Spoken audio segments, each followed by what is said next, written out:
Today, we're going deep, really deep into the world of multinational task forces. Specifically, the MNJTF going up against Boko Haram in the Lake Chad Basin. Oh, yeah.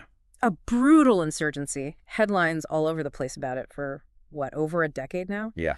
I mean, you think Chibok's schoolgirls, Right. the bombings, the sheer number of people that have lost their lives, Yeah. it's staggering. We're looking at a document that gives us a peek behind the curtain of how the MNJTF is actually trying to counter this. You hear about the MNJTF. They liberate a town, they rescue some hostages. Right. But what's really intriguing is, well, the behind the scenes. It's not just about sending in the troops. Yeah, you've got to remember this is where Kwan comes in, counterinsurgency. Right. You've got to think of it like, it's a chess match, but the stakes are incredibly high. Oh, yeah. You're not just trying to outmaneuver Boko Haram militarily. Right. You've got to address the political, the economic, even the psychological factors. All the things that lead to an insurgency flourishing in the first place. Exactly. Okay, so give me an example of how that plays out on the ground. Okay, let's say the MNJTF launches a military operation. Right. Takes out a Boko Haram training camp or something like that. That's one piece of the puzzle. Right. But you also need to work with communities. Ah, okay. Provide basic services, rebuild infrastructure, offer some kind of alternative to joining up with the insurgents. Right, so it's a hearts and minds thing. You got to undermine Boko Haram's influence, win over the people. Okay, that makes Koyan a lot more, I don't know, tangible, I guess. Right. Let's get to the MNJTF itself. This is fascinating to me. This task force actually predates Boko Haram becoming such a huge problem. Oh, yeah, absolutely. Go back to 1998. Chad, Nigeria. They came together to form the MNJTF. Right. Dealing with cross-border banditry, Okay. A problem, sure. Yeah. But not like the organized insurgency that Boko Haram would become. 2009, Boko Haram bursts onto the scene. The MNJTF, they have to adapt and adapt quickly, expanding the mandate, bringing in Cameroon, Benin. So they were almost caught flat-footed a bit. Well, it all gets into this idea of a security community. Okay. The idea being, nations share a common threat. They'll work together. They're going to cooperate. It's for their own collective safety. Yeah. But early on, some nations in Lake Chad Basin, they thought they could stay neutral. Oh. Stay out of it. Yeah. Avoid Boko Haram's wrath. And, well, that miscalculations, it was devastating. Yeah, the numbers are just staggering. Absolutely. By 2018, over 40,000 people dead. 2.4 million displaced. A massive humanitarian crisis. Jeez. Yeah, you can't underestimate a threat like Boko Haram. No. And it's real people we're talking about, real lives affected by this conflict. So how is this task force, what is it, like 9,250 troops strong? Right. How are they structured to deal with such a complicated, complex challenge? Okay, it's multi-layered. Okay. Think of it as 4 sectors around Lake Chad, each one kind of like a mini task force. Okay, so you have these regional sectors. Yeah, and then overarching all that, you've got a command structure. Yeah. Involving not just the 5 main countries, but the African Union. Yeah. They play an oversight role. Okay, so a lot of cooks in the kitchen, potentially. You could say that. So how does it work day to day? So each nation, they've got their own internal counterterrorism operations going on. Okay, so within their borders. Right. The MNJTF, their focus is securing the borders, making sure Boko Haram can't just slip between countries. Right. They're the regional security net. So it's a two-pronged approach. Internal threats, nations handle their own. But then the MNJTF is making sure it doesn't spill over internationally. Yeah.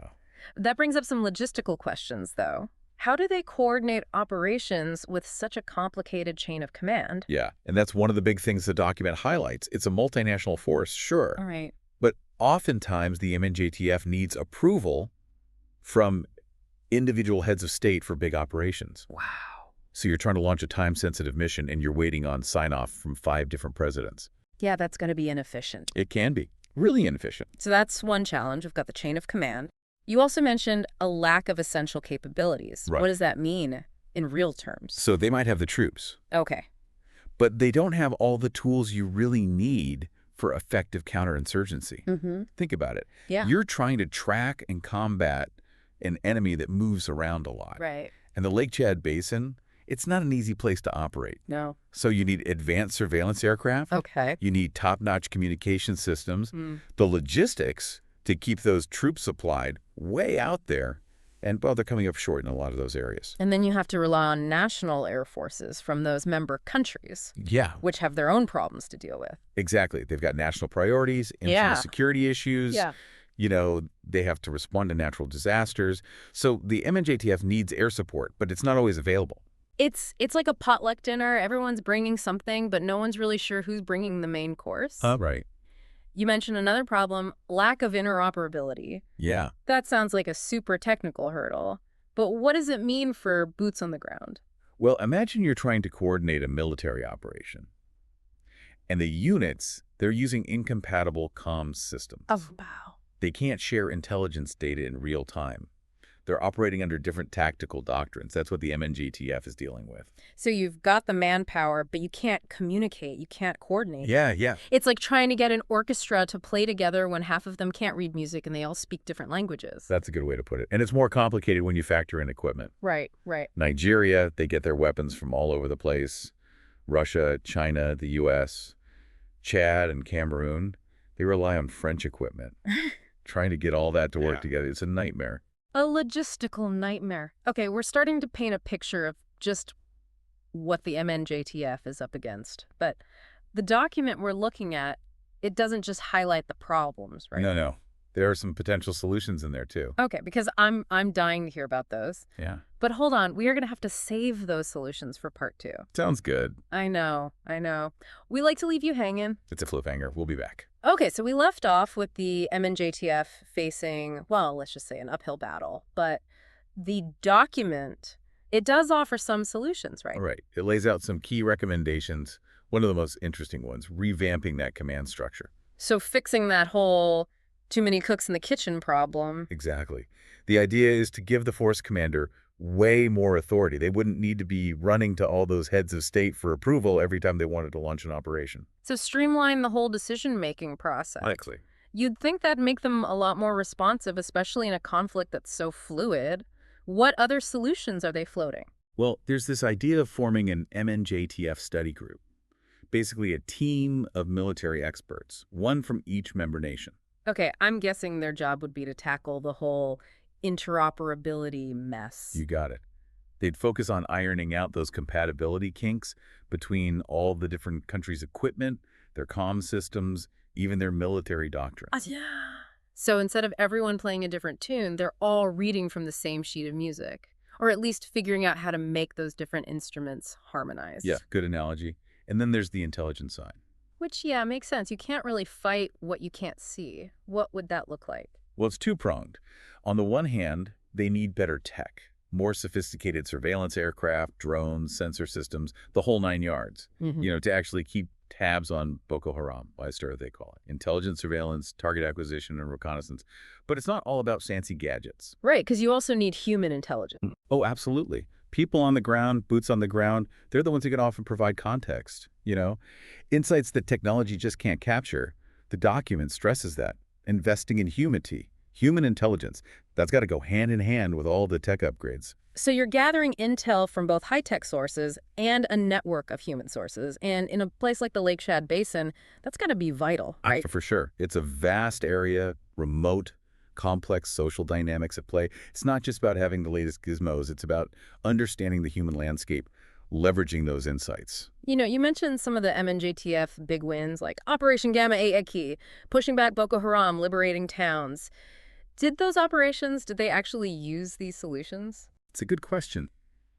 The document doesn't really get into the specifics of past operations, the nuts and bolts. Right. We know Gamma Aeki in 2016, that involved coordinated action from different countries. It worked. They pushed Boko Haram out of some pretty key strongholds. So there was at least some degree of coordination, interoperability going on. But yeah, I'm sure there were still plenty of headaches, Right. So even the wins probably came with their fair share of logistical nightmares and coordination snafus. Probably. But let's get back to those proposed solutions.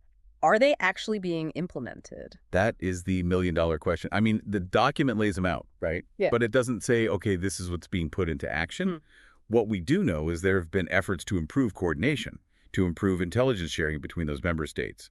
For example, in recent years, you've seen increased information exchange between intelligence agencies. There's been a push to establish joint operational centers. So some positive steps, Yeah. but it's still kind of early to say how effective it's all been, right? It makes you wonder, are these challenges just kind of baked into the whole idea of a multinational task force? Yeah, that's an interesting point. I mean, you're always going to have those competing national interests, different priorities, egos. Right. Think about UN peacekeeping missions. They often have to walk this tightrope. They need to be impartial, yet decisive, and they're working within a web of mandates and restrictions. It's tough. So the MNJTF struggles, in a way, they're kind of a microcosm of the bigger challenges facing international cooperation these days. For sure. It's not just about logistics or equipment, it's about figuring out how to balance national self-interest with the need to act collectively. You mentioned that the MNJTF has had some notable successes. Can you give us an example? Yeah, absolutely. One of the most impactful ones was the operation in Damasak, Nigeria, back in 2018. This town had been under Boko Haram control for years. Liberating it was a huge symbolic victory. Not only did it show the MNJTF could handle these complex joint maneuvers, but it also highlighted the importance of good intel. Well, the MNJTF, they pinpointed the location of some key Boko Haram leaders, disrupted their command structure. It led to a swift victory, and it minimized civilian casualties. So it wasn't just brute force. It was about using intel to strike surgically. So it's a good example of how those different pieces out, like coordinated action, good intel, and the political will to actually commit resources, they can all come together and achieve a real, meaningful outcome. Precisely. It's a reminder that even with all the challenges, when the MNJTF gets those things right, they can make a real difference. That's a good point to keep in mind. We've covered a lot of ground, the challenges and potential solutions, even touched on the whole dilemma of balancing national sovereignty with the need to work together. But before we wrap up, I want to shift gears a bit. What questions should our listener be pondering as we head into the final part of this deep dive? I think the key takeaway is that the MNJTX experience, all of it, the Yeah. good and the bad, it offers a glimpse into the broader, more complex world of international cooperation. Mm. It's a case study in the challenges and possibilities of nations coming together to deal with these shared threats. So as our listener continues to follow developments in the Lake Chad Basin, they should be asking themselves, are the lessons we're learning about the MNJTF, are they applicable to other multinational efforts around the world? Exactly. What are the implications for peacekeeping, Hmm. humanitarian interventions, even global efforts to deal with things like climate change, pandemics? It's all connected. And with those thought-provoking questions, let's jump into the final part of our exploration of the MNJTF. So we've really been picking apart this document about the MNJTF and their fight against Boko Haram. And man, it's a tightrope walk, isn't it? Oh, absolutely. You've got this urgency, right? Brutal insurgency. The whole Lake Chad Basin is being destabilized. Right. But on the other side, you've got this multinational force trying to work together, to coordinate. And it's not easy. But, the MNJTF's challenges, they kind of show us a bigger trend in how countries are dealing with each other. Okay, how so? Well, we're living in a world where the threats, they don't stop at borders anymore, like terrorism, climate change, pandemics. Right. Global problems. Exactly. And dealing with that, it demands collective action. But that means you've got to figure out how to deal with all these different national interests, all these different priorities. Yeah, it's like too many cooks in the kitchen, but in this case, you can't just let the broth spoil, right? Absolutely not. The stakes are way too high. And the document even hints at that. Like when they talk about giving the force commander more power, more autonomy. Right. I mean, that makes sense if you're just thinking about operations. But then you have to ask, how much are these countries really willing to give up? How much control for the collective good? It's a tough call, right?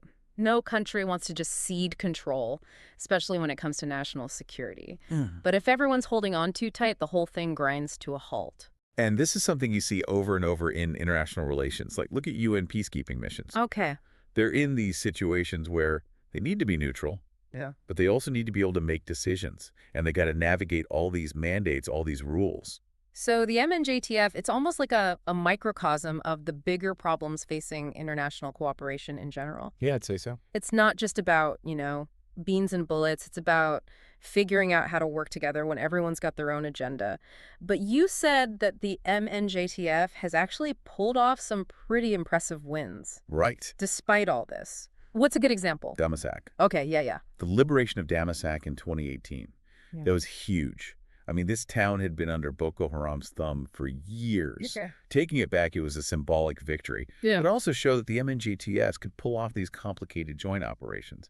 And it really underscored how important good intel is. Yeah, because they were able to target those Boko Haram leaders specifically, right? Oh, exactly. They disrupted the command structure. It was a fast victory. Yeah. And they kept civilian casualties low. So it wasn't just about, overwhelming force. It was about using intel to strike effectively. So it shows what can happen when all those pieces come together. Coordinated action, good Ooh. intelligence, and the political will to actually commit the resources. It can lead to a real, tangible outcome. Absolutely. It's a Uh, good reminder that, yeah, the MNJTF has its problems. But when they get things right, they can really make a difference. So as we wrap up here, what are the big takeaways? What should our listeners be thinking about as they're reading the news, hearing about the Lake Chad Basin, or even other conflicts? Yeah, good question. I think the main thing to remember is these multinational efforts, they're never going to be smooth sailing. There are going to be setbacks, disagreements, times when it looks like the whole thing is going to fall apart. Yeah. But it's important to keep the big picture in mind.